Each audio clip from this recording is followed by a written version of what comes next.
Assalamualaikum warahmatullahi wabarakatuh.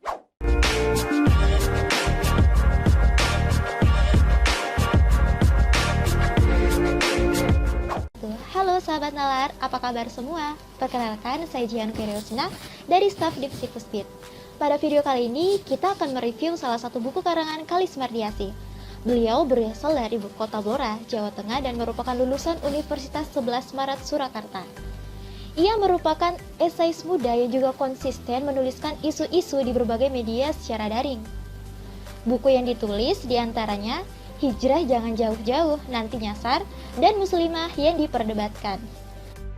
Tetapi pada kesempatan kali ini saya akan mereview salah satu buku yang paling banyak diminati oleh pembaca, yaitu Muslimah yang diperdebatkan.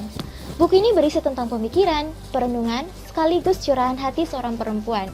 Buku ini merupakan buku cetakan keempat yang diterbitkan pada tahun 2019 oleh penerbit Buku Mojok.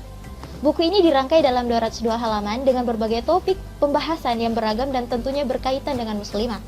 Buku ini juga dirangkai dengan bahasa yang mudah dipahami.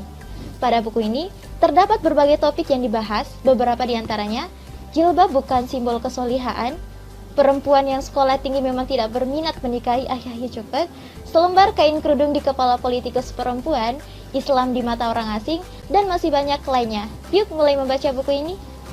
Jika kita melihat judulnya, kira-kira apa sih pesan tersirat yang ingin disampaikan dalam buku ini?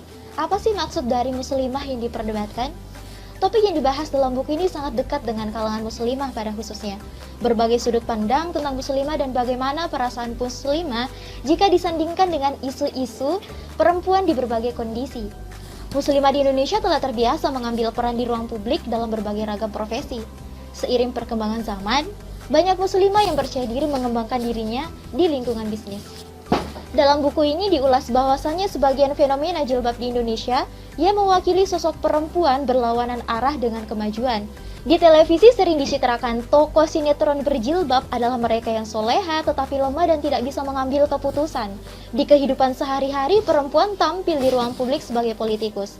Penulis berpandangan bahwa hak bagi siapa saja untuk mengenakan jilbab, baik itu politikus maupun bukan, harus bebas dari muatan nilai. Kita sering menjumpai perempuan di sekitar kita. Jika wanita telah menggunakan jilbab, maka pastilah akhlak atau perilaku perempuan tersebut dipandang atau malah diharuskan mulus tanpa cacat. Padahal antara akhlak dan jilbab itu suatu hal yang berbeda. Apabila tindakan yang dilakukan menyimpang, lagi-lagi itu bukan salah jilbabnya, tetapi murni pribadi setiap orang saja. Mengapa perempuan selalu salah? Mengapa perempuan menjadi pihak yang harus bersabar dan ikhlas?